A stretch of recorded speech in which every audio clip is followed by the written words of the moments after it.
Hello, welcome to Speech Talk Live. This is episode number 42. My name is Jay Oza. I'm the host of the show, and I have my co-host, as usual, Julie Wu Finkelstein. And we do this show weekly. We are loosely affiliated with the Coursera's uh, public speaking course called Introduction to Public Speaking.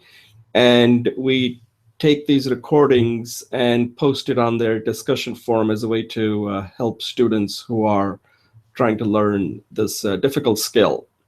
So what we try to do on this show is address certain topics, speech-related topics, and Julie and I are both mentors, and we discuss it. It's just the best way to reach the wider audience, since our audience is pretty global. There are students taking courses from all over the world, since this is on Coursera.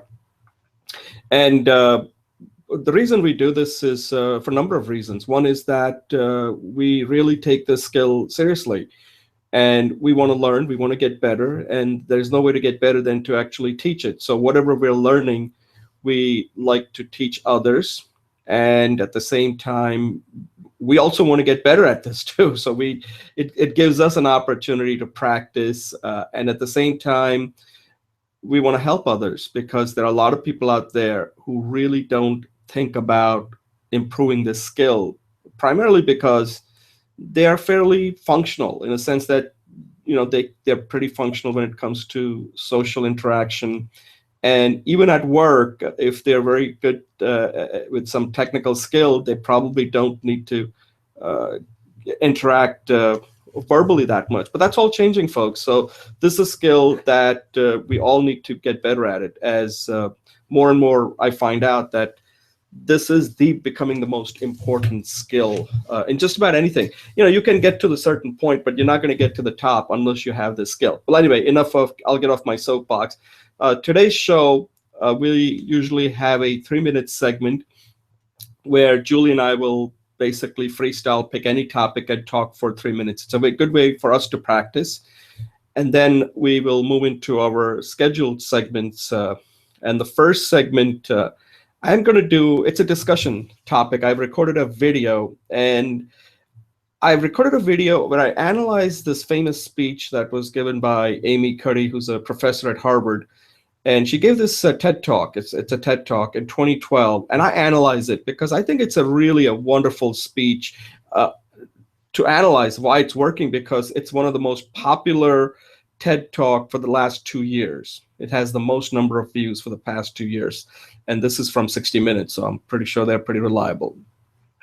In the second segment, we're going to do something different. This is where, how do you take something where you want to demonstrate? So Julie has recorded a show and tell video of a book, of one of the poses for the book she's writing, 12 Poses to Energize Yourself. I'm not sure if that's the title. We'll ask her what the tentative title of the book is.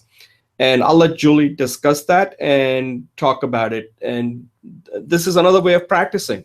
Julie's writing a book, and this is her way of showing you how to do it. So I think I'll let Julie talk about it. And as you can see, she's getting much better. This is her 5th pose that she's recorded, I believe. And then in the third segment, we will talk about, it's a discussion topic, about something that I include in my book called the message hack. And a message hack is very important, because anytime you are going out and talking to somebody, you need to make sure you got your message down cold, because people out there are not going to pay attention if you don't have it. And we will describe it. I have a video that kind of describes this. I'm not going to go into detail. And then Julie and I are both going to show you our message hack for the book that we're writing. So it gives you an idea how we have developed it. Now, we can't go show you the incremental stages, but this is sort of our 3rd or 4th take, so it's going to be a little bit more polished, but it wasn't that way when we first started it, but you'll get an idea. So that's the show for today. And as usual, if you have any comments, questions, suggestions, please let us know, because we want to make sure that this is helping you. And hopefully it's also motivating you to record videos and become good at the skill. So any kind of comments or anything you have, let us know, okay? So at this point, I'll turn it over to Julie so she can introduce herself, and then we'll move on to our 3-minute speech segment. Julie, take it over.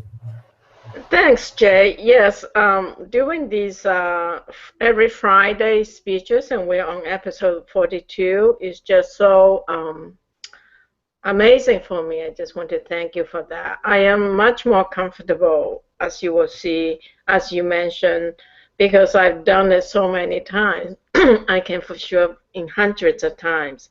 I think today I would say that I'm very interested in this whole idea of message hack, and I am interested in communicating what makes us successful using body and mind practices, and that's what that book is. And I'm writing an article on identity, and I'm going to try to how to work that through, and that will be in today's 3-minute speech. Thank you. Yeah, Julie, thanks a lot. So one more thing. This message hack is something we have done before, but I think it's so important that it doesn't hurt to do it again. This time we're using this message hack. I think last time we may just have discussed it. This time we're going to give you real examples, each of our personal examples related to the message that we want to convey regarding the book that we're writing. And that's what we're using as an example. So I think this is going to be more useful for people out there who are watching it. And I'm going to actually, I may put both of these segments, the first and definitely the third one, on the Coursera platform, because I think there's something there to teach. And then the entire show, I always put it on. But I may separate these two segments out. If I'll ask Julie at the end if it's worth, depending on how it goes. I don't want to put something that's not that good, something that's going to be helpful. So at this point, I'm going to take a brief pause and get started with our next segment, which is our 3-minute speech segment, okay?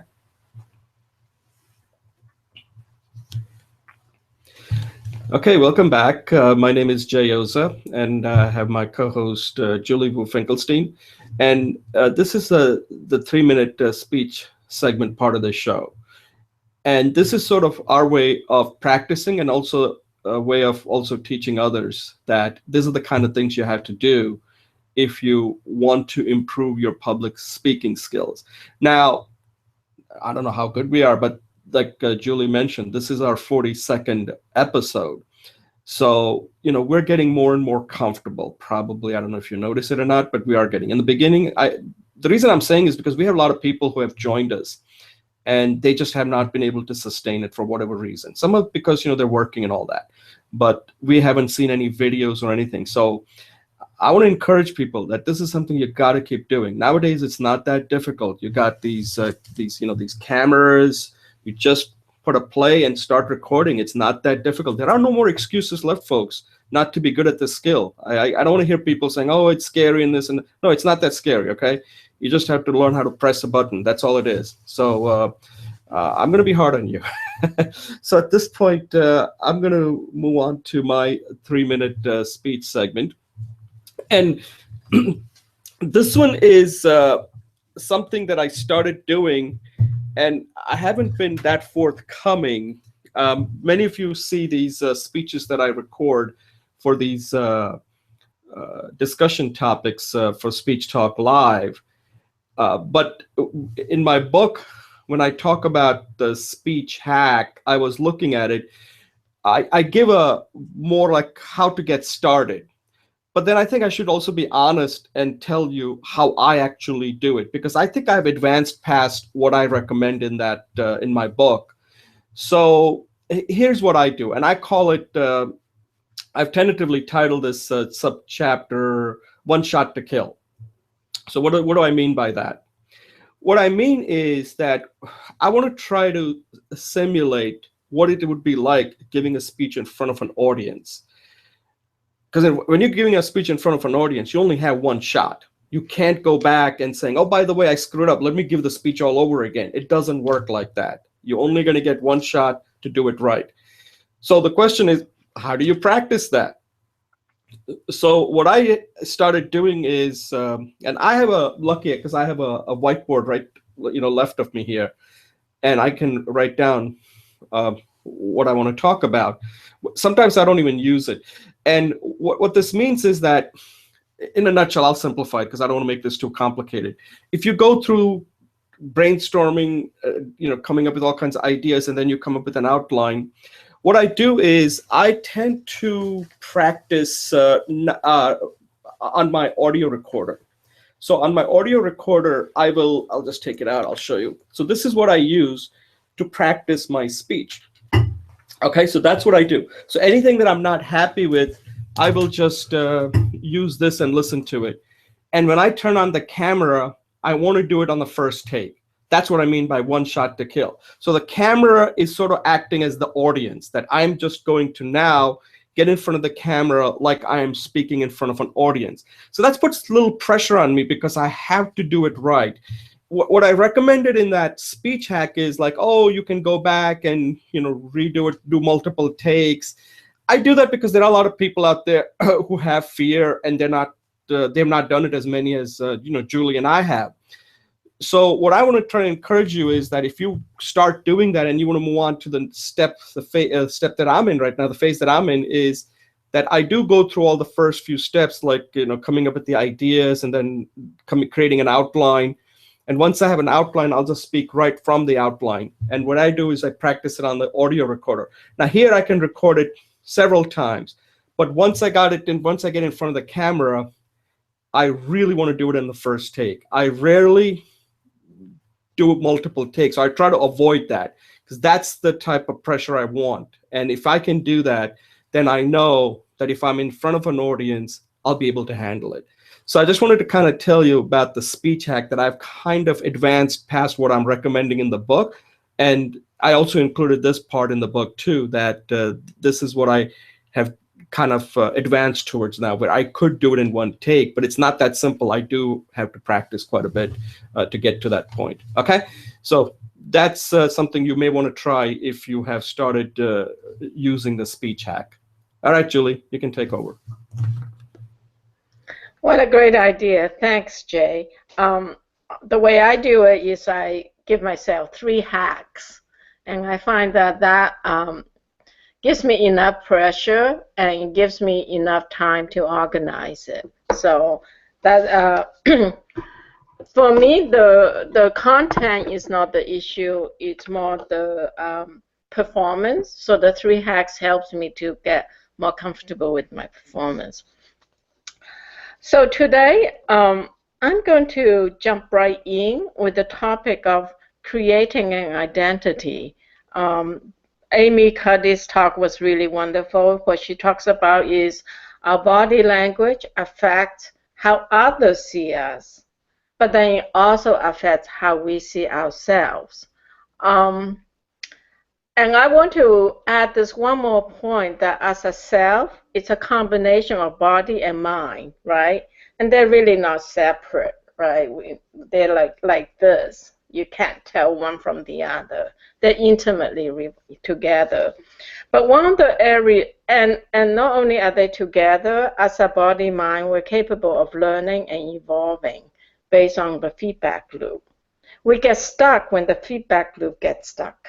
Okay, but one of the bases we can create a nice fluid feedback loop for us is working on our sense of identity to answer the question who we are. And I think that this question who we are can become a core value. You know, these days we talk about core, and it becomes the center of our being, and we can come out to the world in this way. I've come up with 7 basic questions. I think that will help us to come to our identity. And certainly the Myers-Briggs test addresses that. So the question number 1 is, what is my interest? What do I love? What am I passionate about? What do I care about? The second question is, what's my style? And that, I think, is where Myers-Briggs comes in.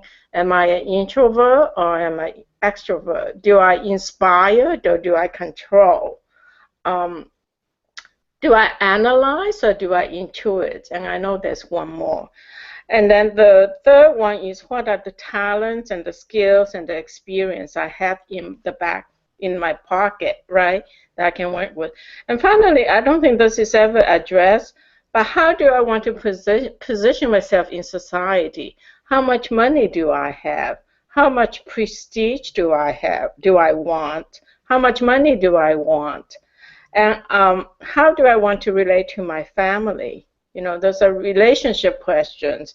And people don't talk about money, but money is always like the elephant in the room. So put it on the table.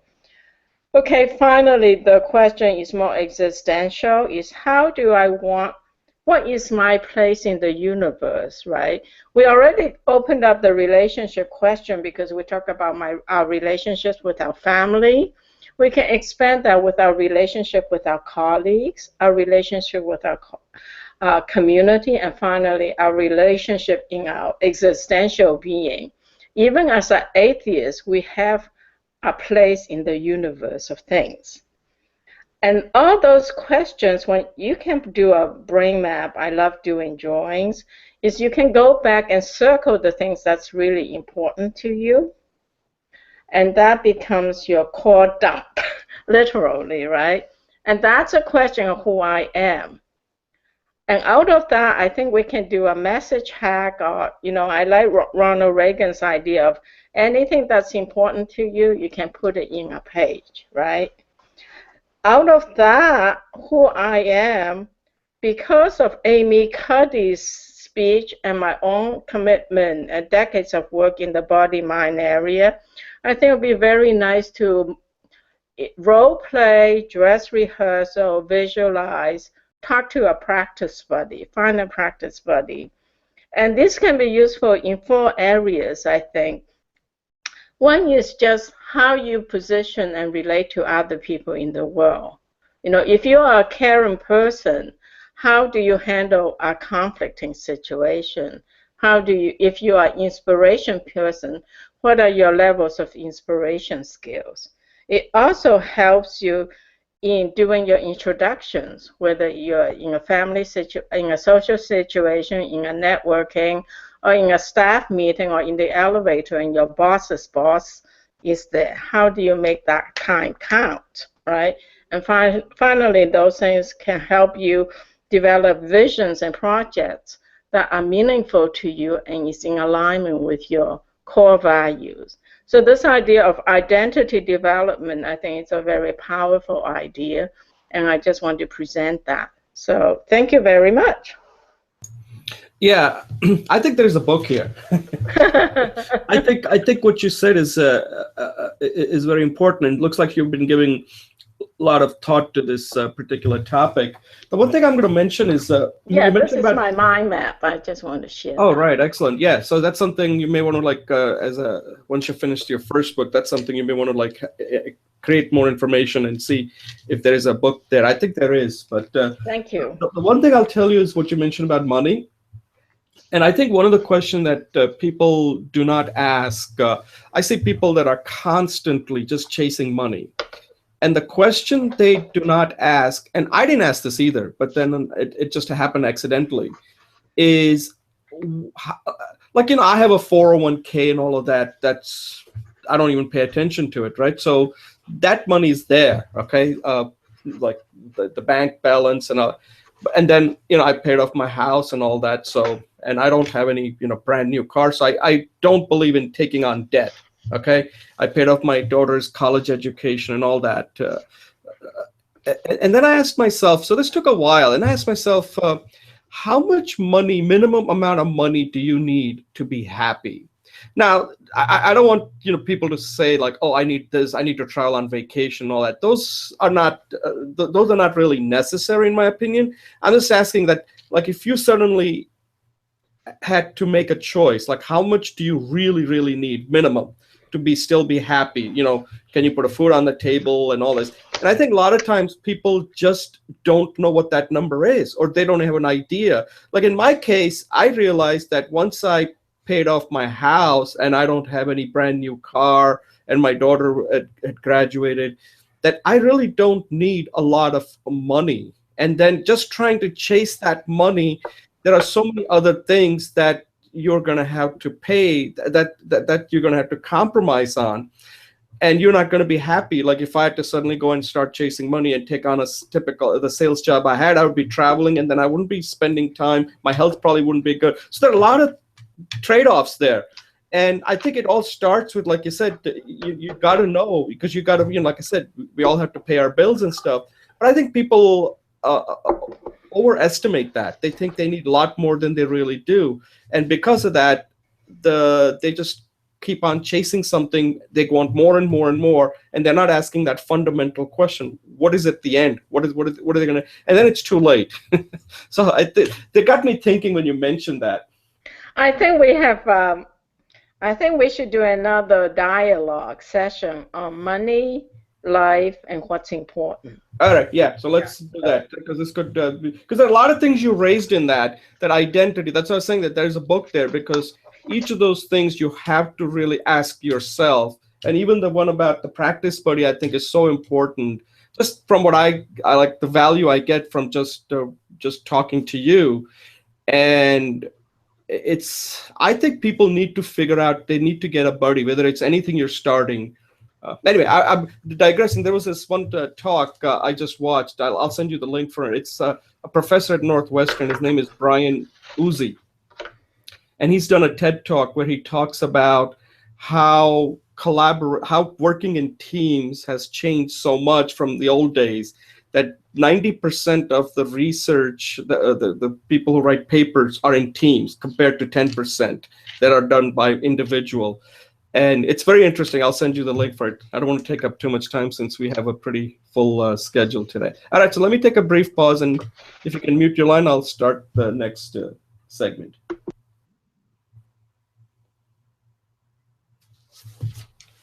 Okay, welcome back to Speech Talk Live, episode number 42. My name is Jay Oza, and my co-host is Julie Wu Finkelstein. And this segment number 1, we're going to take a look at the famous speech that Amy Cuddy gave at the TED Talk that pretty much made her famous, essentially. I mean, I never heard of her before that. And it's a speech she gave in 2012. And I recorded a video where I really like this speech for many reasons, because I think one of the things that I'm going to do after I finish my book that I'm currently working on, this book is more about how to get started and get to a certain point. The next book that I'm thinking of writing is looking at certain speech models, so that whenever you have to give a speech, you just take a look at a model to follow, and then just put your content in that type of a model and give it, right? I don't know if there are any books out there that does that. So I'm going to come across like different models for an introductory speech, an impromptu speech, an informative speech, and a persuasive speech, and look at several models to look at. Like if you have to give a speech, rather than trying to figure it out, just look at this model and see if you can fit yours into that model. So that way you don't have to do a lot of work. And this would be one of them, Amy Cuddy's speech.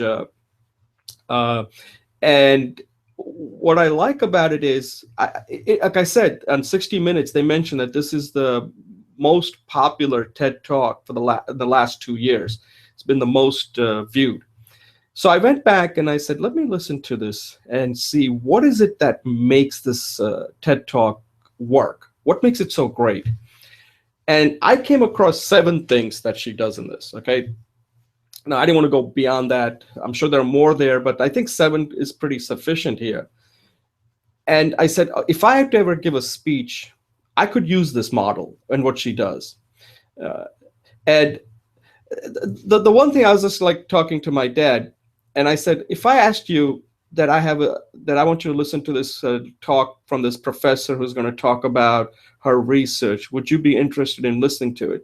And he said, oh, probably not, because I don't want to really, I don't want to know about somebody's research. It'll probably be very dry. And then I think of it that's essentially what Amy Cuddy really does. She's really talking about her research. But what she does, how she does it, is what makes the speech great. And this is something, so when people say, well, oh, my topic is boring, it's not your topic. It's just the way you're giving your speech is boring. Because Amy Cuddy clearly shows that, in a sense, this is a research topic. This is a professor talking about her research, and she makes it so, so much captivating. to listen to it. So the seventh thing she does, I'll just go through it quickly, and then I'll let Julie comment on it and what she thinks. The first thing, if you notice, when she starts out a speech, she makes a promise, and the promise is very important. She tells the people that there is this no tech life hack she's going to show them, and as long as they just wait at the end, they know it's coming. And then she injects humor right away into the speech, and I think that's very important. So she puts out the promise, then she goes right into light humor, and that humor is important in the beginning because it makes her likable. It makes the audience kind of ease up a little bit, saying, okay, this is not some stiff I'm listening to, this is somebody I can relate to. She's humor works, okay? And I always think that you should use some kind of humor, and it's people are always not sure, but practice it. This is one thing you do have to practice, because that beginning on how the audience feels about you is extremely important. If you get them in the beginning, you'll probably keep them till the end, okay? And she does that really well here. She comes across as a very likable person, something that you're going to give her a shot. It's almost like telling your brain, I like her, so I'm going to listen to her more. That's what she did. And then she goes into what I call the meat of her speech, which is the information part, which takes her about close to 15 to 16 minutes, where she goes into her research on how your nonverbals can influence you, how your body can influence your mind. And she talks about all kinds of scientific stuff there about hormones, testosterone, and cortisol. And she does it in a very nice way that you kind of really get into the research, with all sorts of slides that she's showing, the poses and all that. So she actually has that piece organized really well. Now, she could have ended that speech right after that and saying, okay, here's my conclusion. Boom, the speech is over. And it would have been a good informative speech, okay, if she had ended it right there. So she had a chance to end it right there. A lot of people end it right there. It would have been a good informative speech. But she doesn't end it there. Then, after that 16-minute mark, she goes into her personal story.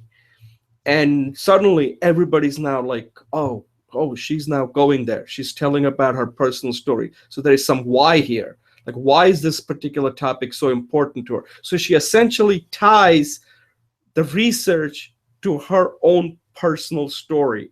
Excellent. If you can do that, then you are really moving into the next stage of your public speaking. She does that so effectively. And she talks about that for close to 3.5 minutes. And at the end of that, she ties into the signature moment, which I call it the signature moment of her speech, which is you fake it till you become it. And she gets emotional. She talks about that even though she has made it, but now she's in a position to advise this other woman in her MBA class that, hey, I was in your situation. You got to fake it till you become it. And that is really the tagline, the signature moment and the tagline of the speech, okay? Now, she could have ended it right there, okay? So that would have been a very persuasive speech at that point. She's moved from informative to persuasive at this point, once she ties in her personal story on why she's interested in this research. Okay, but she doesn't stop there. She continues, okay? And at that point, she now, remember, she had made a promise in the beginning. So now she has to reward the audience. And she rewards them with the power pose that she shows and the benefits, because she's already told them that she's done research and how it affects your testosterone and cortisol. Yet she doesn't end it there either. Then she has that one last thing that she does, and that's, I call it the ask. And here's where she's saying that, listen, this is something you have now the opportunity to take what you've learned and help others who do not have that same type of an opportunity, who are in that evaluative situation, whether they're going for a job interview or in school or whatever, with giving a speech like she's giving, that this is something that will allow them to succeed. The simple thing here, it doesn't take much, it doesn't cost anything, but just, it. Pass it on to others, spread it so they can be helped. And that's her ask. That's what she really wants people to do. This has helped me. Now I want you to take this and help others. So I think if you look at it in entirety, this is a masterful structure. The entire speech is a masterful structure, and it works. And it's a model that anybody can use if you're given a situation where you have something that you think is informative that people can directly use. Like we do this on the show, like we're going to show it whether we can pull this off with our message hack. That would be sort of our example of how we can channel this Amy Cuddy's approach into getting you to do the message hack and pass it on to others. So we'll see if that works or not. But this is a very effective speech, and the way she does it, I think, is something that we should all try to copy because it works. Julie, what do you think? Thanks, Jay. Yeah, I really appreciate your analysis, and I think each of those points probably merits study and practice. The thing that that really hit me was when you talk about the signature moment. You identify her signature moment as fake it till you become it. And I thought that the signature moment, I thought I would combine that idea with two things. One is the message hack, and two is the sandwich technique, which are the two ideas we've been working with. The signature moment should be the tagline in our message hack. So, for example, you had your tagline. I hope I'm not giving away too much here. Is "you are how you speak" or something like that. Let's just pretend that it is. So, and my tagline wasn't so clear, but let's say the body, mind together can learn and evolve. Okay, so that's my tagline. So we can use that tagline in the sandwich technique to pivot, to be the signifier, to go from one section to another. So for example, I can start the speech with, the body, mind together can learn and evolve. We all have problems in our life, and we all have goals, and we all want to fit into this world. The body, once given the opportunity to evolve, can these stretches will help the body and mind to evolve. It is a fundamental tool. And then, and I'll say important because we all want to move ahead in our lives, blah, blah, blah, blah, blah. At some point, I want to move into the details of how these do it. And so I can say, let me tell you let's say I'm trying to do let me tell you the basic laws that makes this possible, that makes this body, mind can evolve. One is our body is naturally aligned with gravity.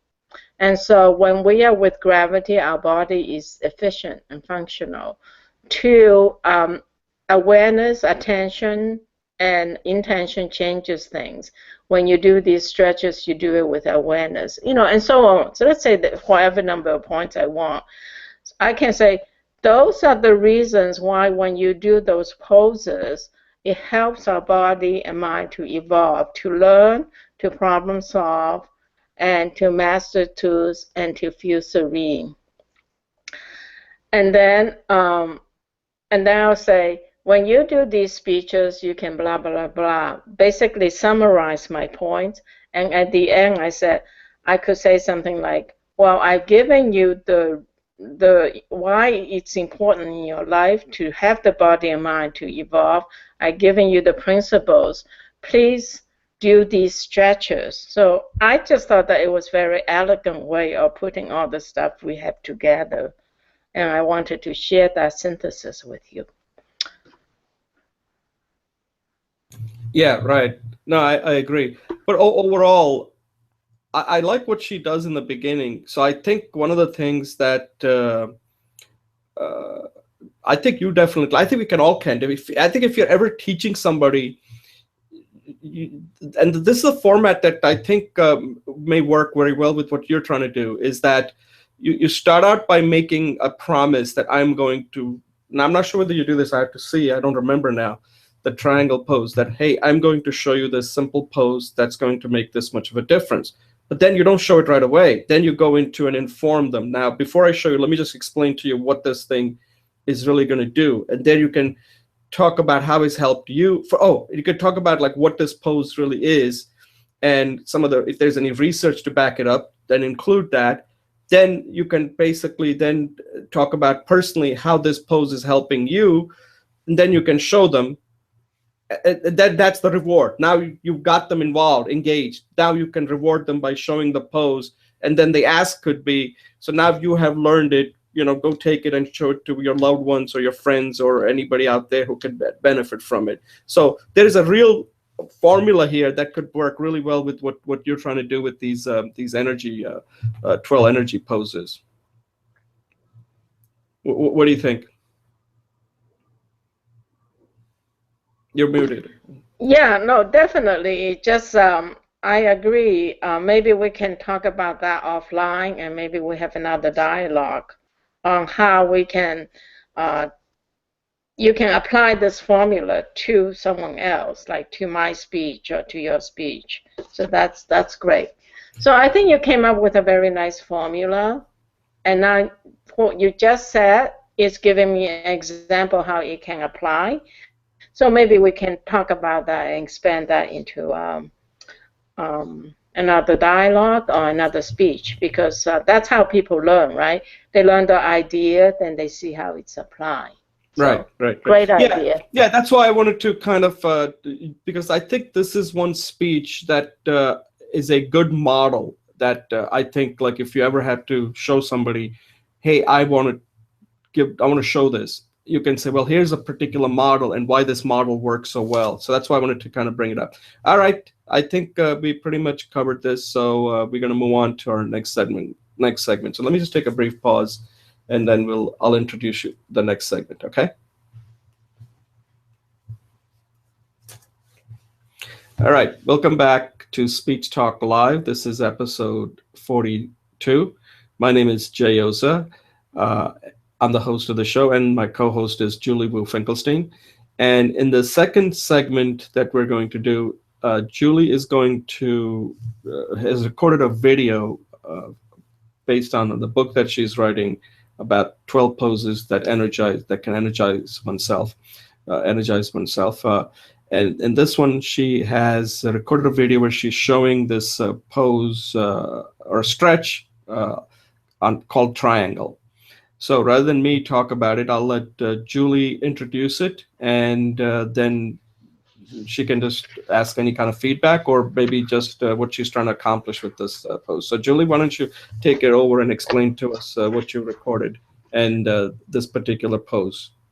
Thanks, Jay. I definitely will take any and all feedback from you, and I appreciate all the support and feedback and the words of wisdom you've given me. So this is the fifth pose, which is almost near the middle of it, and I'll talk about the pose and I'll talk about my speech technique. So the pose itself, the whole series has to be done in sequence, because it's like peeling the layers of the onion. You have to do it methodically, one step at a time. And the methodics is it opens up the inside, and then we open up the outside, and then we go back and open up the inside some more in these stretches. And then we balance everything and we reorganize. So we're kind of like playing our body like an accordion, like this, okay? So the triangle is the most external of the moves. It opens up the skin and opens up from the top to the bottom, because you're stretched out and then you bend, and also opens up all the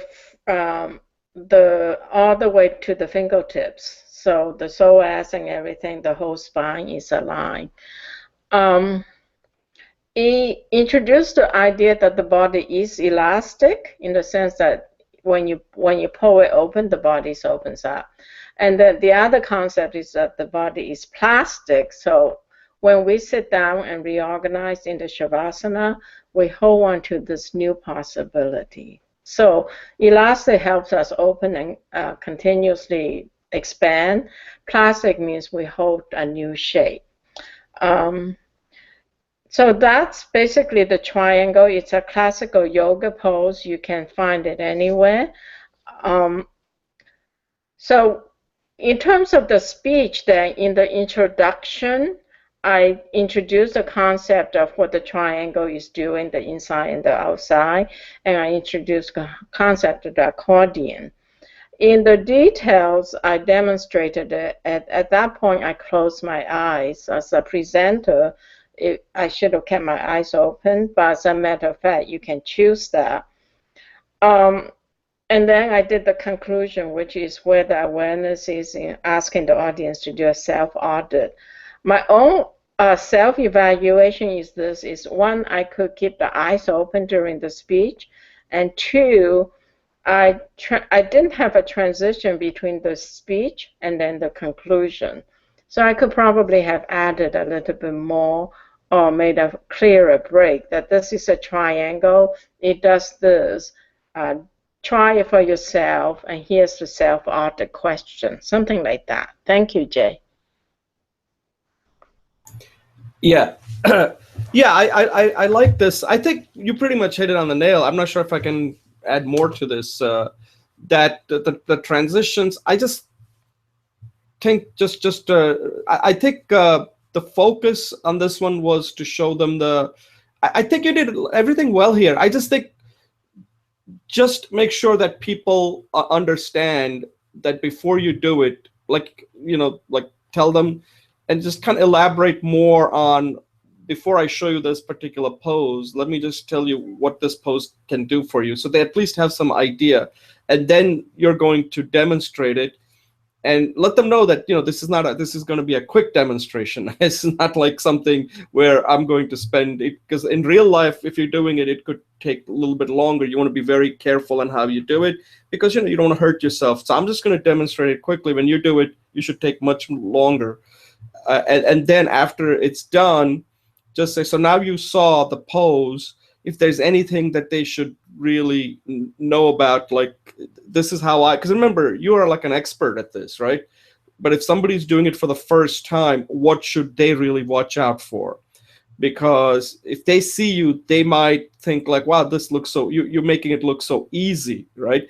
So you want to be kind of careful there, because sometimes what happens is that you've been doing this for many, many years, and you want to let them know that I just want to show you that you don't have to do it. It may not be as smooth the way I'm showing you, but don't worry about that.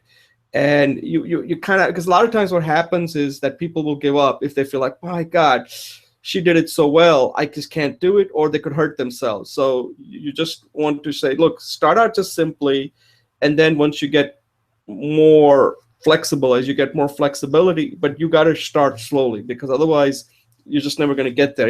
And it has taken me many, many years to get to that point. I just think you need to emphasize that point, because otherwise people will get disappointed pretty quickly and saying, wait a second, that Julie is like, because a lot of times you watch these videos where people do these exercises and they look so fit, and you're like, wait a second, I don't look anything like that. There is no way in hell I can ever do that, right? And I don't watch it. I'm like, I just watch it more for entertainment than I was ever going to do it. So anyway, I think, yeah. So just, here's my thing. I think what you have to do is just try a lot of different things and see what really works, where you think that now I am really focusing on the audience. And I think I got my point across to the where that they could take it and start getting off their butt and doing it. Mm-hmm. Well, when you're going to do it, Jay? Yeah, I do some of the other Savasana, that pose. I do that. Oh yeah, that's a really great pose. Yeah, so I have a sleeping bag here that I use. So I brought it in the office, and like when I usually do it around the afternoon when my energy is kind of low. Okay. So I will just lie down, and if I listen to a podcast, I'll just put this, and I'll just lie down and just do some stretching exercises.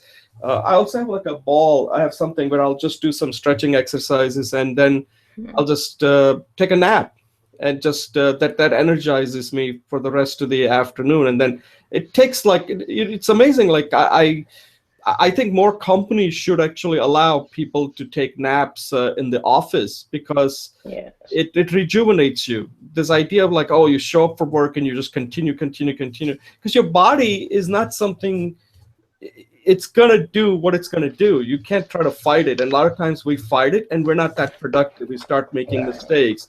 And if you just take a short nap for maybe 20 minutes or even 15 minutes, you'll feel much better afterwards. At least I've started noticing it. But again, I don't report to anybody, so I can do that.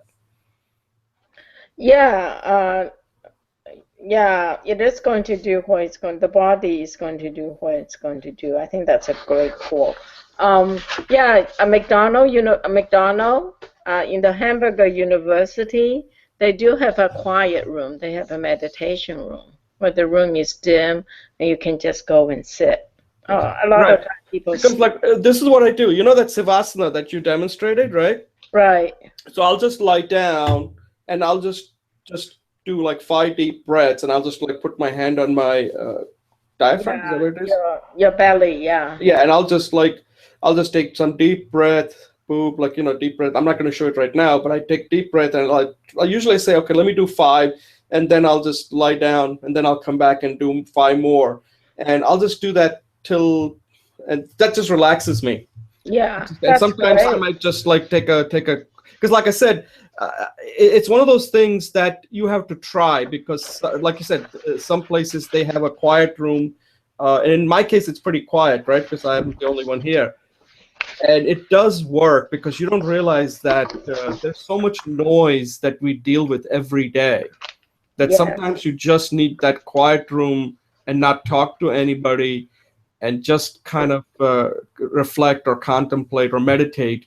And it really, and of course, with breathing, it makes a big difference. So I'm trying all these different hacks, and I think little by little, I now know what's working and what's not working. And then the other thing that I do is I go for a walk, and I do my 3.5-mile walk. And now I put like some audio books on my iPhone.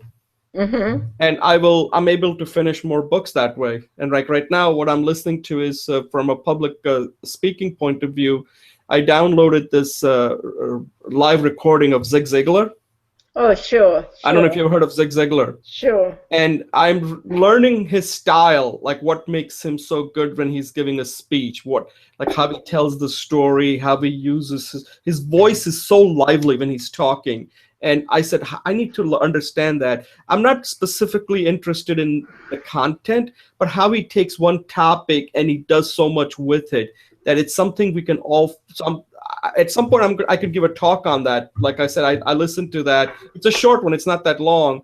I can finish half of it in one walk, and tomorrow when I go for my walk, if it's not raining today, I'll go later today, and I'll finish the second half. But what I notice is how, because I'm not seeing him, right? You can actually go on a YouTube and see him, but here I'm just listening to his voice because I'm more interested in how he's able to create that emotion with his voice. Mm-hmm. And it's a very powerful technique that he uses that we could all learn from. And also the simplicity in his and how he's like emphasizes certain things and he gets his point across, and the simplicity in his message I think is very important that we could all learn from. And I try to. That's one of the things I'm doing lately. I've been listening to these motivational speakers, not to motivate me, but just to see that they get a lot of people. Like I think I don't know if you mentioned it. A lot of people mentioned it. Who's that guy? He does a show from Houston. He's a preacher. I forgot his name. Austin? Joel Austin, right? Those are type of speakers I listen specifically because they have a huge audience, and I want to know what are they doing that I can pick up. So that's one of the things that. It's very clear.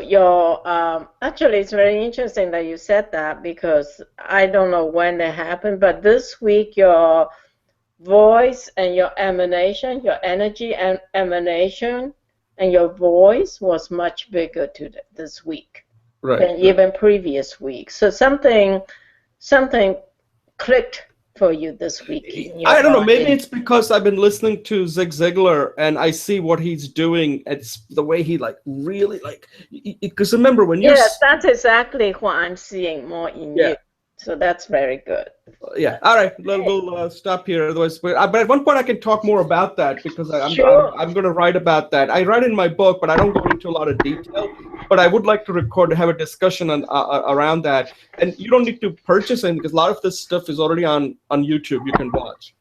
So Wonderful. maybe I'll select one. So let's at this point take a pause and we'll move on to our favorite segment, the message hack, Yeah. the one that you've been waiting for. So why don't you Yeah. make your line and I'll come back on and introduce the segment, okay?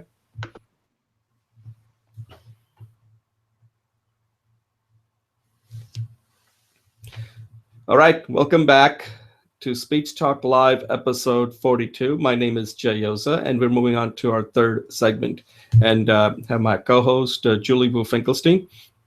And in this segment, we're going to talk about what I call message hack. How do you hack a message? So what exactly is a message hack?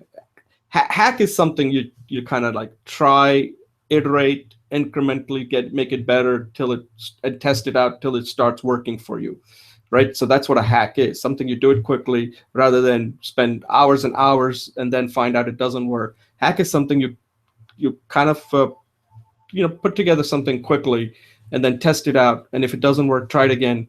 Keep working on it till it starts you start seeing some results. So that's what a hack is. And in message, what we're trying to do is we're trying to come up with a message that resonates with the audience. Now, why even bother with this? So you might be asking, why do I need a message hack? I'll tell them what I want to tell them. Well, there's a big reason. And the reason has to do with attention. People today are really have attention deficit. You keep hearing that. Try it yourself. You'll find out. Like if somebody's talking to you, how much time are you going to give them? We all think like other people have all the time in the world to listen to us, but the question is, how much time are you giving when they're talking to you? Probably not much. Maybe that's something you should note on how much time they're giving you and how much time you're giving them. I notice it with my kids and all that. They don't really give me a lot of time. Okay, so I know that there is a real problem with attention. And today, people have all kinds of distractions. Like they got a smartphone, they need to check their Facebook, and there's a ding dong, all kinds of messages coming in, and you're fighting. People always say time is money. I'm not sure I agree with that. Today, I think attention is money, because people got time. I have time, but attention people just don't have. And if you can capture people's attention, you're going to succeed in whatever you do. So this purpose of a message hack is that if you want to say something, you better spend some time hacking that message and testing it and perfecting it or making it good enough so that it starts working for you. And it consists of 5 simple steps. And it's so simple that you start with one word. Then from one word, you move on to what I call tagline. This is something I borrowed from the film industry. They use the tagline. For every film, there's always a tagline, or it could be a soundbite, whatever that works for you. And then from tagline, we move to a log line, which is like a one sentence. You should be able to tell people in one sentence whatever the message you want to convey. If you can't do it in one sentence, then you got to keep working on it. And it's very important you do it in one sentence, because somebody out there may not give you more than that much time. It could be like 6, 7, 8 seconds. Okay. So one sentence is very, so keep the sentence simple. Don't use big words, because they're not asking you to come and give a seminar. This is something simple. They have to say, yeah, I get it. That's what you're trying to get them to say. I get it. Tell me more. I get it. Tell me more. I understand it. I want to know more. So if you start using big words, and that might make you feel good, make you feel smart, but it's not helping them, you're not getting the reaction you really want from them, saying, oh, really? Okay, I want to know more. So you also have to kind of surprise them, maybe so that you got to somehow surprise them with your one sentence. And we can talk more about that. Then after that, you're ready to give a 30-second pitch.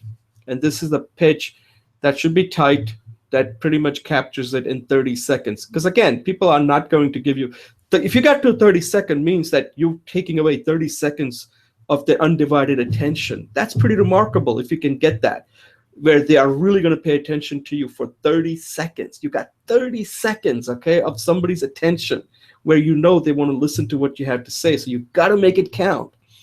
And then let's say after 30 seconds, they're really now interested, okay?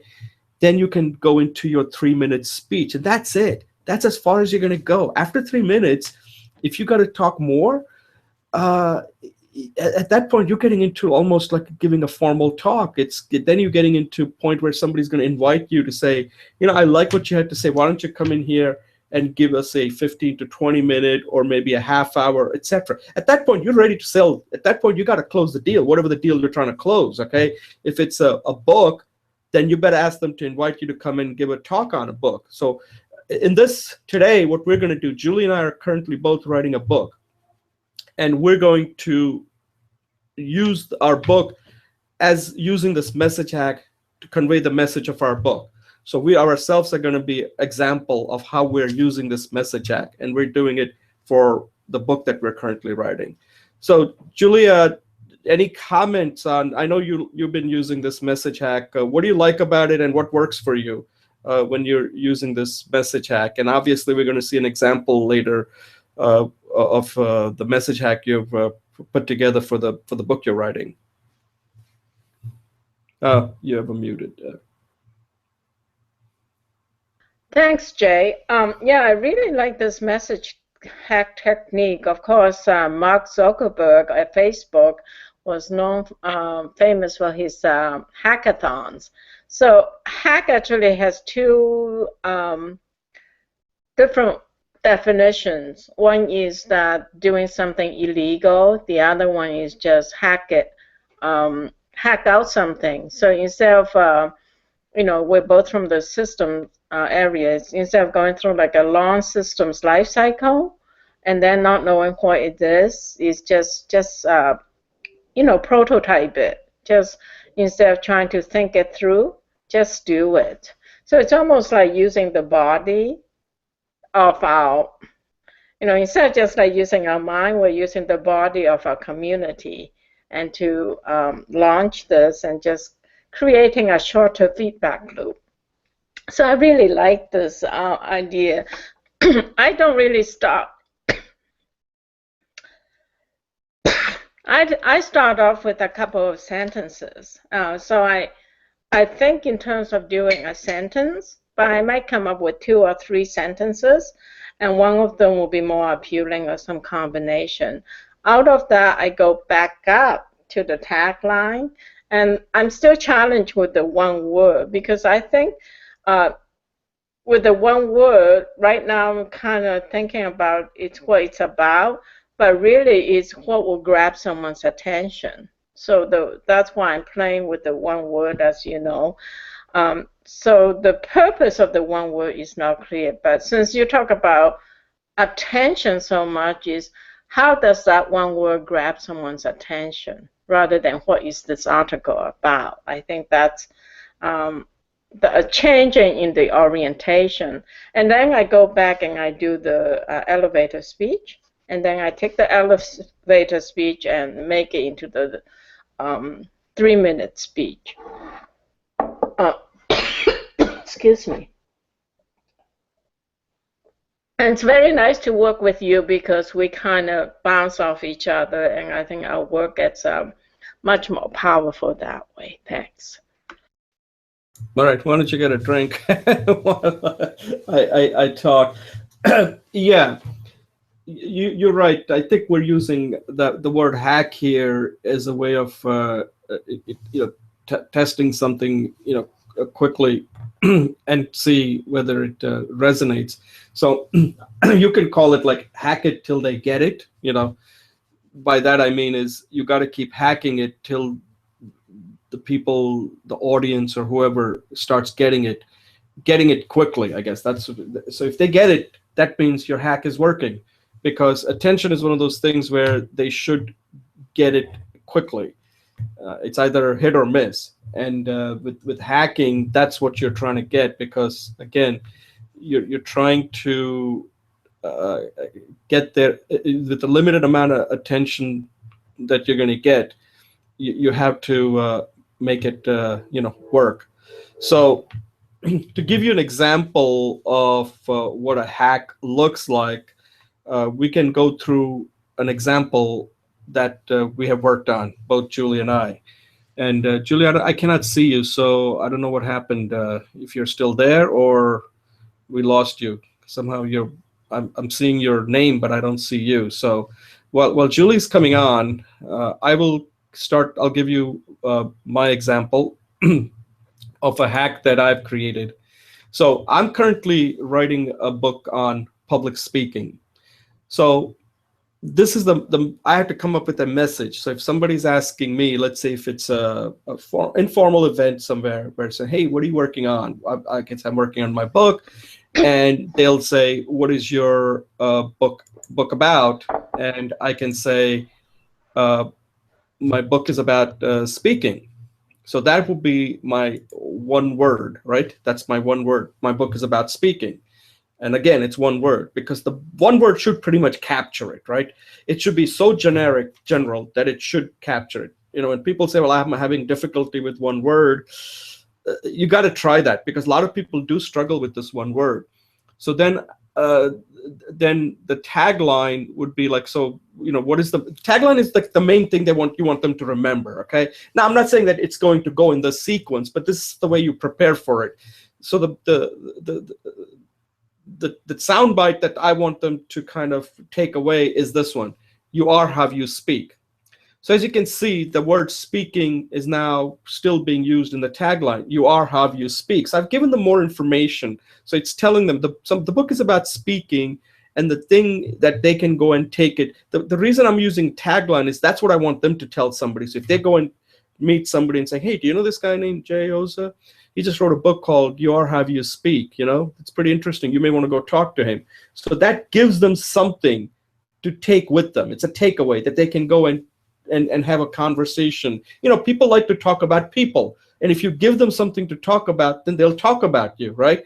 And that's something we should always keep in mind, that give people something to talk about. Make it so that they remember you. So that's the tagline. That's the purpose of a tagline. That it can be quirky too. It can't be too serious. Tagline should be, hey, he wrote this book. He's titled it, You Are How You Speak. You may want to find out what this is all about. And that's what you want to do. You want them to get more interested. It's almost like a kind of like you're marketing yourself. So then you move to the like one sentence. If somebody says, oh, what is the book about?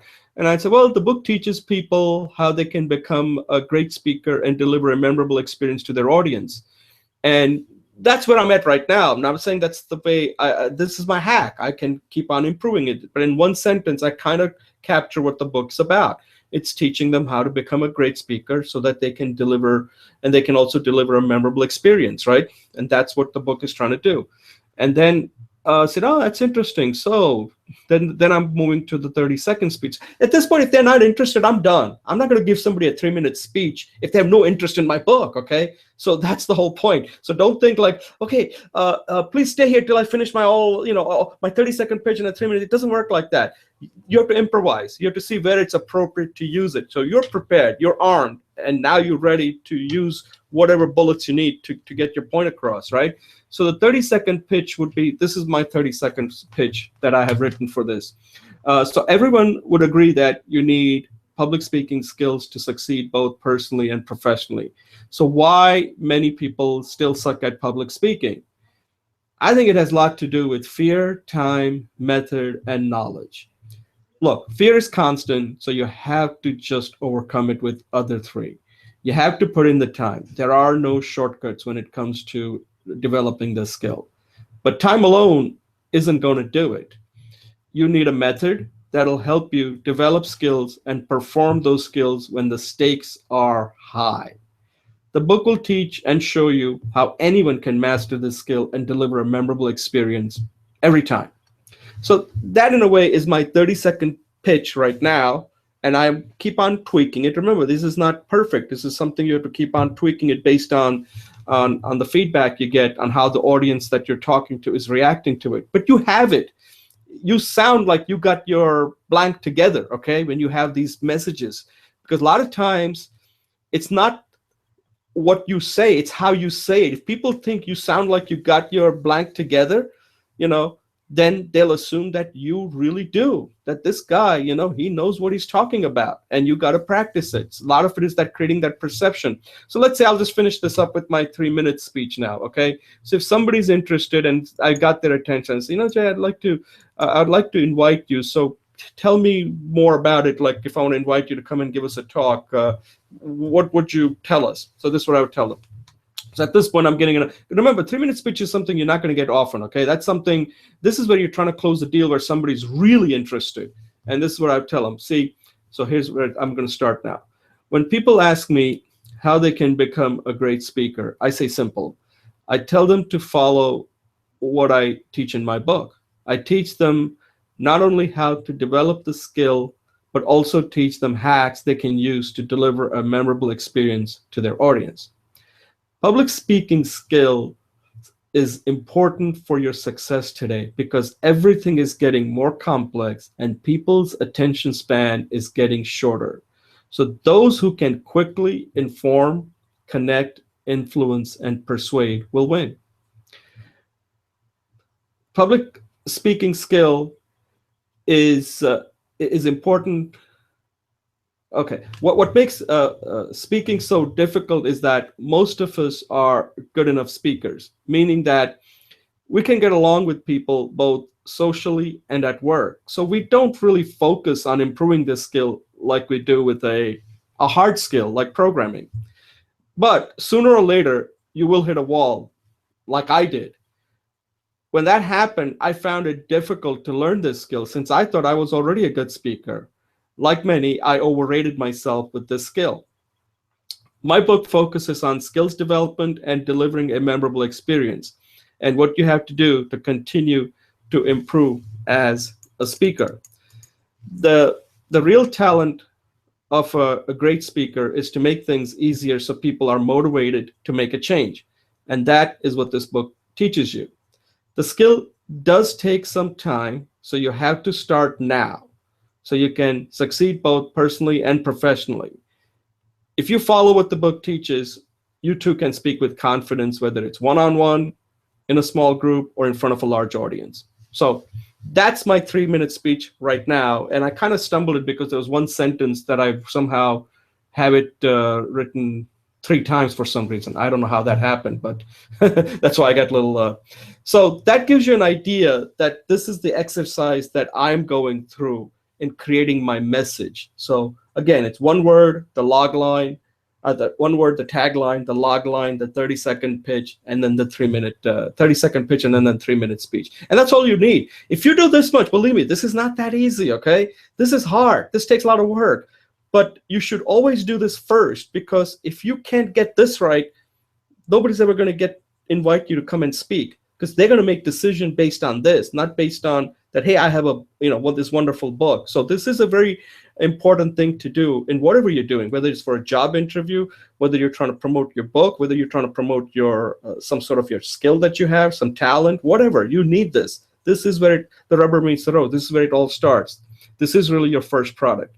So at this point, I'll have Julie. Julie, you want to do yours and how you put together, how you use the message hack to create the message for the book that you're writing? Yes, I'll demonstrate my. So the one word I have is energy or stretch. I cannot. I'm very challenged there. The tagline is simple stretch sequence to energize our lives. It's still not short enough for me. The one sentence is these simple sequence poses clears the blockages so we can have unstoppable energy to evolve beyond where we're at. The 30-second speech, I really need to add to it.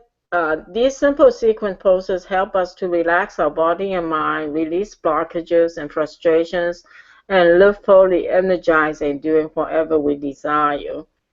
Our body and mind are together. Together they can learn and evolve and go beyond where we are at. 3-minute speech. I have worked I have worked with these simple stretches for years as part of my practice, Zen practice and body practice.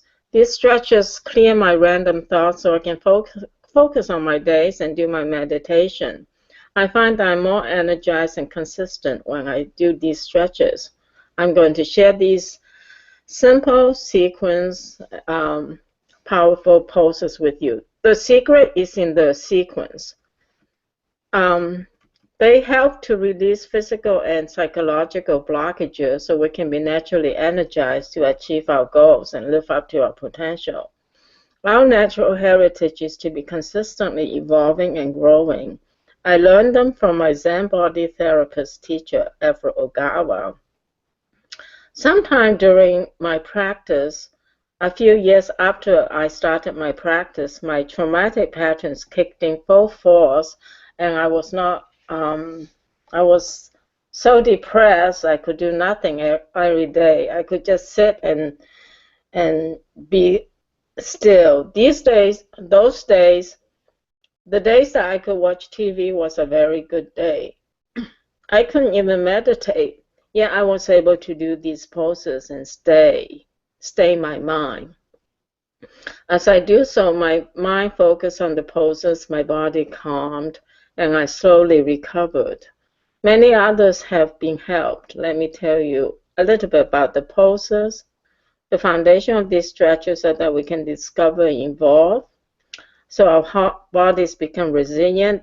I'm going to skip that. There's a little bit more. I think I'm going to rewrite that. Tell them these stretches I shared with you has a long lineage. They are simple to do. Do them in order. Do them slowly. Do them with attention on how you feel. Do them thinking what is possible or feels interesting is at the edge. Discover for yourself what is possible and try these simple sequence power forces. Okay, that's roughly what it is. Yeah. I think I So, already have to rewrite it. yeah, right. But the whole point is that it's not supposed to be perfect, right? The point is that you started it and you're just going through the iteration, and you're going to keep hacking it till people start getting it. That's the whole point of this exercise, that this is not like one and done. This is just sort of like your living hack. This is like Right. your message is there. You're going to keep hacking it, hacking it, hacking it till it's starts, because remember, until you start using it without looking at the nodes, that's when you know that you're ready to test it out. Right. So, but you have to go through this exercise. So again, it can be frustrating. You just have to keep doing it, but don't do it and discard it. This is something you got to keep on testing it. And sometimes you may have to get people to force them to listen. Hey, by the way, do me a favor. I have this hack. What do you think? And always remember, and this is something that I mentioned to Julie, that when I listen to these motivational speakers, the reason why they are so successful is because they are very simple. They have to talk for a long time, and if they're not simple, and if they can't get you excited with their stories and do that, so you have to try to do the same thing, because the burden is on you. The other person is not going to say, hey, you don't have to tell me your message. I think I figured it out. It doesn't work like that. So you have to simplify till you have internalized it, and you can give this message anytime. So this is something, whenever you're in a car, just turn on your audio recorder and practice your message. That if you have to give a one sentence, definitely you want to practice the one sentence, the 30-second pitch, and the 3-minute speech. That you can do anywhere, anytime. Do it in the shower, do it when you're going for a walk, do it when you're in car. By the way, is a very good way to do it. Don't listen to music or anything. Just turn on your tape recorder and just keep talking, and you'll be amazed how much material you'll end up with. I mean, that's what I do. So unfortunately, my rides don't tend to be that long, so I have to do it fast. So sometimes the 3-minute is a good way to, because when I don't live that far away from the park, and by the time I get there, I have to turn it off. Anyway, so Julie, that was good. So any closing thoughts on this? This is something, like, if you have to tell people out there, I mean, you have friends out there who are writing a book, you have people who are in the entertainment business. that what can they use this for? Yes, I think that's a great idea. I think one of the things that that would be very useful is the professor is looking into these the speeches. Is using this as an introduction. You know, there's a lot of young people on the public speaking class, and they have a lot of concern about job interviews. So this message hack as a template or as a model, as you would say it, is a great way to help people become more effective at interviewing. I think Right, but that's it great. could be Thank used you. essentially by anybody in anything. I think it's something like if you Yes. want to go Yeah. and if you want to go and pitch a business idea, like remember the purpose of a message hack, and remember you're going to have multiple of these. Okay, these are not just like this is what we used to call it the pocket full of. Maybe we can call it pocket full of messages, right? Because a message isn't. You may have one consistent message on who you are, but if you're trying to appeal to young people, to different people, you may need to tweak your message for different audience and different situations. So this is not like first you need that one universal message. Like in this case, we just used a book as an example, but there might be another message for something else. And this is the way to at least so that informally, like for example, if I read a book, I'll create a message for that book, right? So, like for example, this show we're doing, Speech Talk Live, I have to create a message for this show. If somebody asks me, "Hey, you do this show called Speech Talk Live. What is it about? Like, tell me more about it." I need to have a message, like a talking points, right? So that I can have an informal conversation. So this is not something you just do it for some big thing. It could be done for something as small as you can go on a you could be going on a or let's say you went on a vacation or you went to a concert. Use that and create a message for that. What did you get out of that? So anyway, Julie, thanks a lot. Thank you. And let me any closing thoughts for the show before I close this close the show out. No, I think it was very useful and very instructive. So great job. Thanks, Jay. Okay, Julie, thanks a lot. So thank you all for watching. And as you saw that we did our 3-minute speech segment, and then we went into this particular discussion around taking a look at.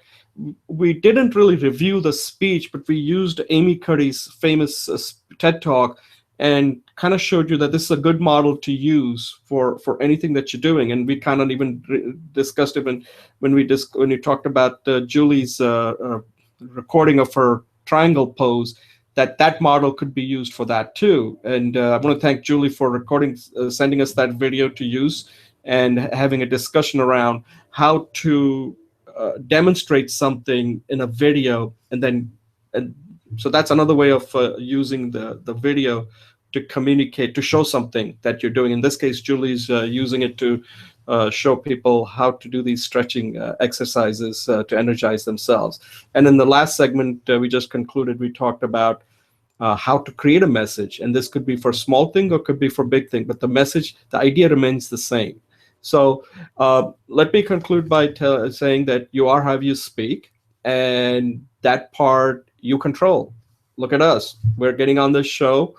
We're talking, we're speaking, and we are trying to get better. And that's exactly what you have to do, because this is a skill that most of the time we fail at it unless you make a deliberate effort to keep on improving it. So if you have any questions, suggestions, or comments on how we can help you, just let us know. And thank you for watching, and we'll see you next week with episode number 43. So thank you. All right. So what do we need to talk about for the miscellaneous part?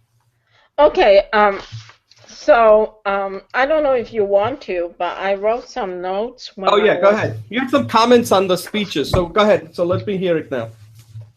Yeah, it's just, I always try to find something good. I want to help you continue and enlarge, and then something you can work on. I have to find it now. Give me one second. Okay. In the segment 1, I thought you did really good job of explaining the research section. You repeated the idea in different words. You said how nonverbal influences you and how the body affect the brain. So I thought that was very nice way of you know staying on a point to make it important but not make it boring. Um, the suggestion I have to improve the speech is just that when you talk about Amy's speech, you didn't really say what kind of speech it is when you first open it or where you can get it. So if you said something like Amy Cuddy was a famous speaker, she was #2 in the TED speech, and I've included in the segment, you can find it there. That will help. And then one more good point is I think you use anaphora. You say you gotta do this, you gotta do that, and that was a nice way of repetition. That's it. And okay. And what about you had a comment I saw that I didn't define what a message hack was. Is that what was that the thing? Yeah, you didn't define. No, I got that in the later, but I will bring it up higher. You know, as I listen later, I have it. I think what I really like about the message hack is the idea, and you're really becoming more comfortable with the idea. And then the suggestion for improvement is you in the speech, you talked about how important attention is, and then you said attention is money, time is not money, attention is money. But the example you used, the Donald Trump, is about getting attention. It's not about the point why time is money. So that kind of got jumbled up. So Okay. if you eliminate the point, time is money, attention is attention is money, time is not money, and replace that sentence with, and here's an example of how you can get attention, Donald Trump, then there's more coherence. Okay, the transition wasn't good there. Okay. Well, the transition, you took us to a different point, but you never explained that point. So yeah. Right. I have to watch it again because I thought what I was trying to say there was that if here's an example of how he has been so successful, that it's not necessarily the money that he's spending, it's the attention that he's been able to get. Anyway, Oh you're yeah. right. That's why. That's because he hasn't spent a lot of money. He's just been successful in getting people's attention, free attention. I would just get rid of this point. Attention is money. Time is not money, because it's superfluous to your Right. But point. the reason, I mean, I don't want to defend this stuff. The reason I say that is sometimes you have to be a little provocative because you have to also kind of surprise the people, because if you're too predictable, then you sound like, oh, this guy's basically giving me the same thing that I've heard before. Now you do need to do that. Sometimes the 90% of the stuff you do should be the thing that audience already knows. But nobody's ever said that today attention is really money. And then I gave an example of Donald Trump. So I mean, the reason I did that was like sort of my taking a little risk there. And the reason I did that is because at every speech, I want to surprise somebody. The reaction that you got is exactly the kind of reaction I wanted. That, oh, wait a second, I haven't heard it that way, so I might have to think about this. So yeah. I like the idea of surprise. You might just want to see if Make it more clear. If you're back at that point, because Okay. That was my whole idea. Right, because I think you did that in one of your speeches where you started using the word sexy, which was kind of came out of nowhere, but then it suddenly draws you in. It's like, whoa, where did that come from? And Right. sometimes you have to make your speech a little unpredictable. Otherwise, if it's too predictable, I can already see what this is. Because in a way, you're kind of following the predictable thing. Tell them what you're going to tell them, and then tell them what you told them, right? But in between doesn't mean you can't surprise them with something. Yeah, I'm just saying, okay, your point is it's good to surprise them, and I totally agree. I was trying to look at the coherence, Oh, okay, the yeah, yeah. the coherence point. So Right, right, right. that's all. I have to look at that, yeah. But I get your point. That clarity is always something we all have to work on. Okay. Okay, the second point I think is when you talked about the way you developed the methodology, I thought it was too self-deprecating. What you said was, it's nothing original. I combine it from a bunch of sources, including marketing and Abe Lincoln. Well, I understand there's humility and stuff, but in fact, that's very original. It's an extensive research. So I would invite you to give yourself more credit and say, I have a very deep interest in this area, and over the decades, I've studied and read, and then all these different sources is giving me this new perspective. I've synthesized Right. a vast amount of different sources into this simple, easy perspective, right? Because that's what you did. Right, right. That's a good point. By the way, this is a good book. You may want to someday check it out. Can you see it? Yeah, you introduced that. Actually, I had read that 10 years ago or whenever it first came out. Yeah, yeah, yeah. It's been out. It's been out. Let's see. It's been out in 2000 and it's a great book, by the way. I even bought the book, but I think I gave it away. 2003. Oh, I never give books away. Well, I gave away 60% of my books, and much to my sadness, some of it are out of print, so I can't even get them There's one again. thing I never do is I never let anybody borrow my books. I'm just very hard on that because I never get it back, and Right. it just ticks me off that people don't care about the books the way I do. So when Yeah. somebody comes to so I actually don't even allow them to come into my office because as soon as they see the book, they'll pick one up and say, "Hey, can I bring this?" And I just I'm like, I don't want, I know that I'm not going to get that back. And believe it or not, I've done that so many times, and I ended up buying it again because they never gave it back to me. Right. I had a relative who came and took some 3-4 books from my room, and I can't go to her and say, "Give me my books back. It looks kind of bad."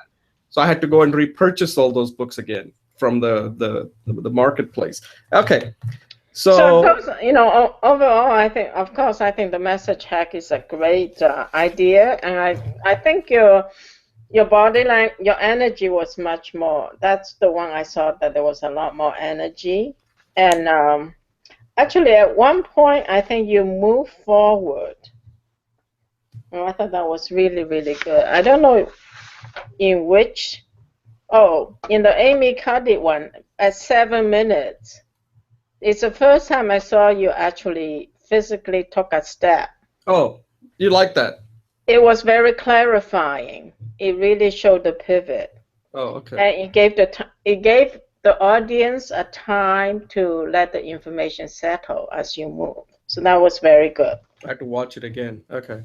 Yeah, that's why I said it's at about 7 minutes. 7 minutes. Okay. Yeah. All right. Sounds good. Okay. So your book is coming along well? Yeah, I sent it to this woman. I just asked her to read 1,000 words, and actually I got all the feedback I needed. She said the tone was good. She said I came across as compassionate, knowledgeable, and she said the language was clear. She understood it, and she liked the organization. So basically, for $15. I got the feedback I was looking for. That's sometimes the best way to do it. Yeah, and then she gave me. I also asked her to edit some sentences, and her edits are well within my range of what I'm capable of doing. I just didn't do it yet. So I think I am going to finish this book, and then I will rewrite the bigger book. Yeah, I would just say, just like you were telling me, don't worry about the how big because you can determine whether you want to. You can even make it free if you want, right? Or you can charge the minimum. You can. The best price is to charge $2.99, and Right. then have a companion course that's a video that you could create. That right now you don't need to create a course right now. What you can do is just create the YouTube videos as a kind of a companion course that they can follow. So you can link it Right. to your videos and try different things. So I would not spend too much money or too much time. If you got the main idea, just make it 12 poses and just ship it. At some point you just have to ship it.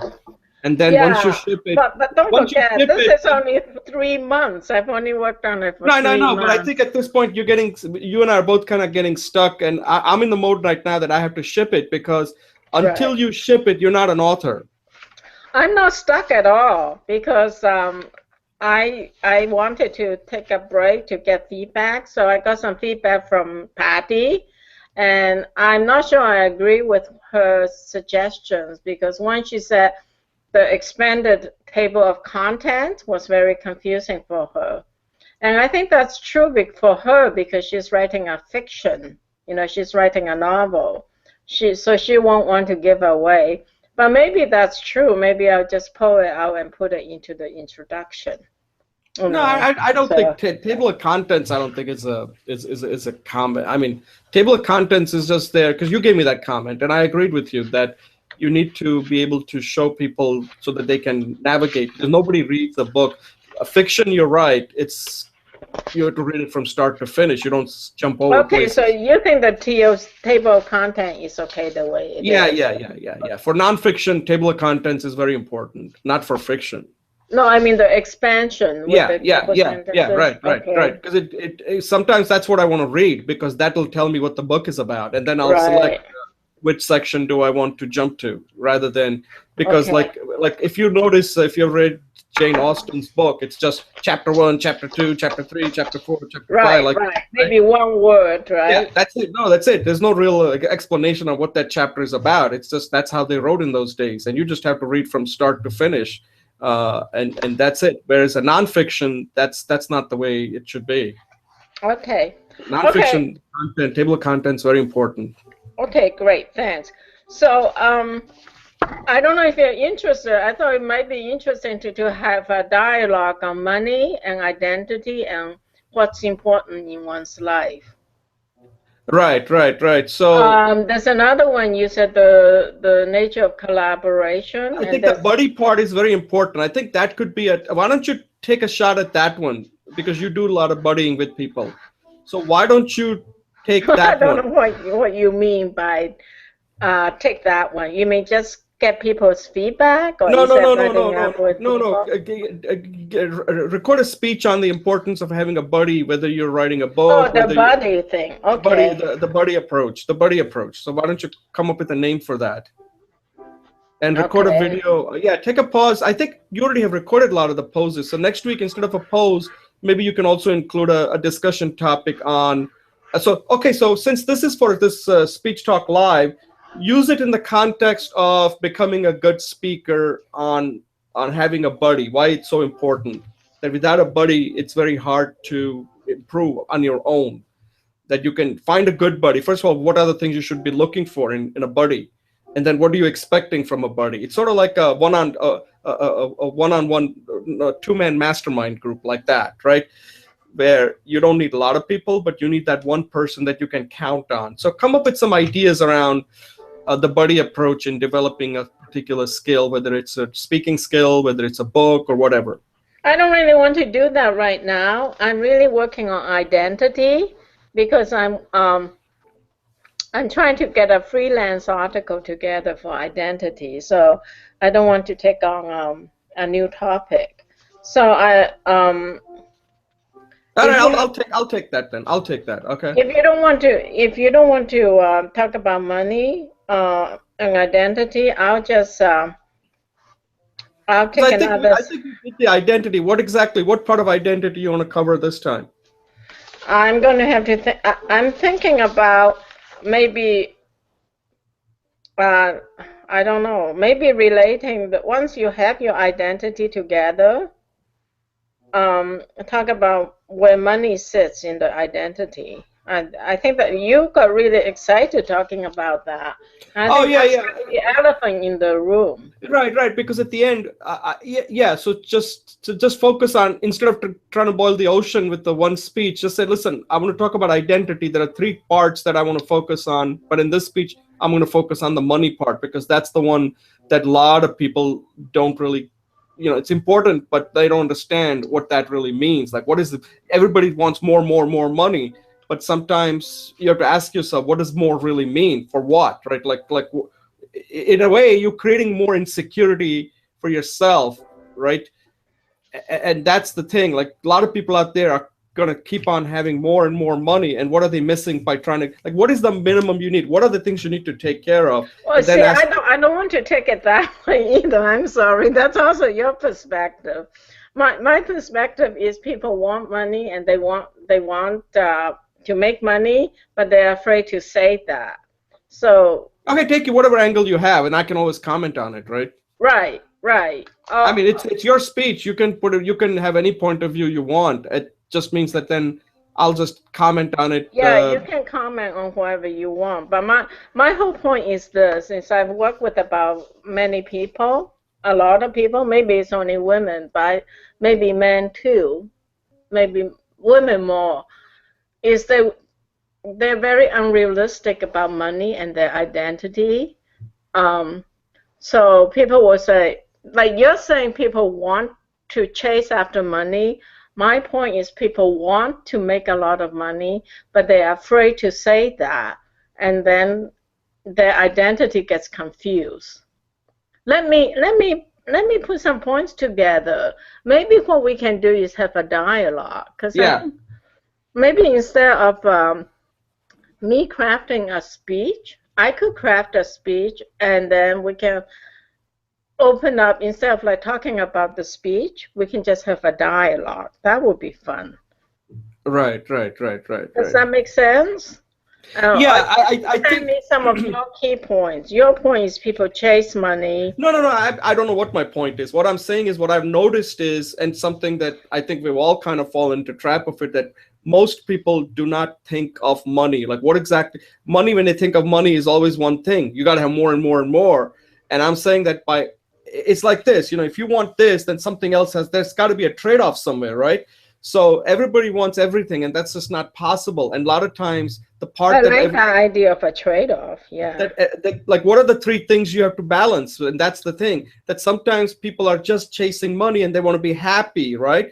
Well, you can't have everything. And the thing, every time everybody tries to tell you, is like, yeah, you can have everything, and that's just unrealistic, right? You can't have everything. You have to ask yourself that, if you want to make a lot of money, you have to give up a lot of things too. And then don't say that, oh well, my family is, I don't even know them now, they don't love me. Well, that's an investment you can't suddenly get with money.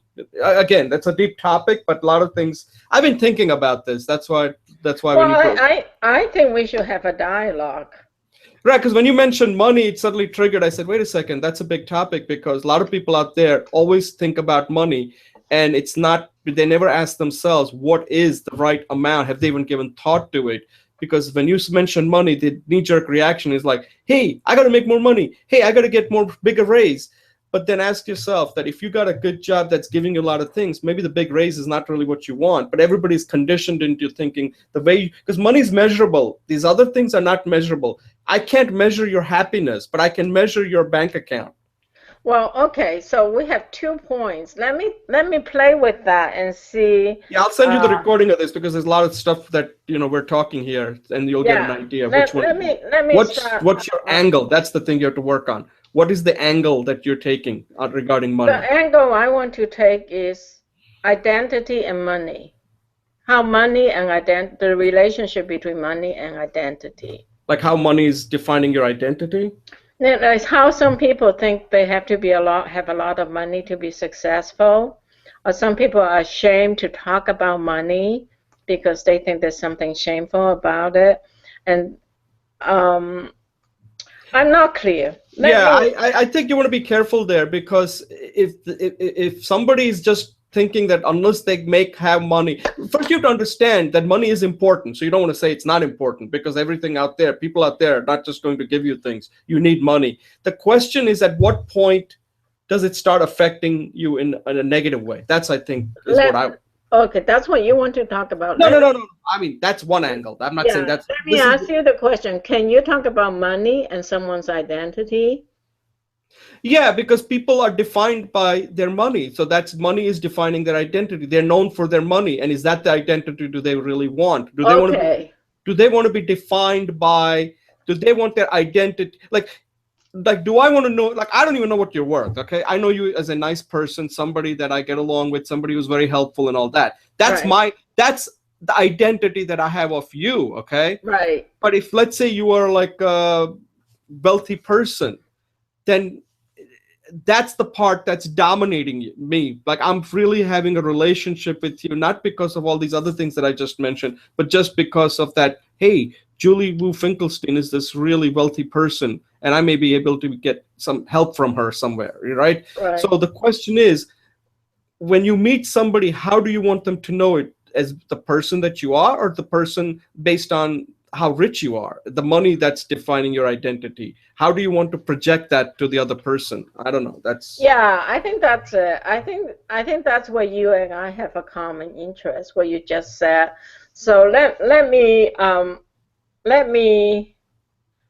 maybe not this week, because this might take me at some time, but I have more stress. I think you should just, I think, okay. Wait, let me just stop you right here. I think you should hack a speech. If you don't want to use it, that's fine. But I think you should, I'll send you the recording of this and just hack something.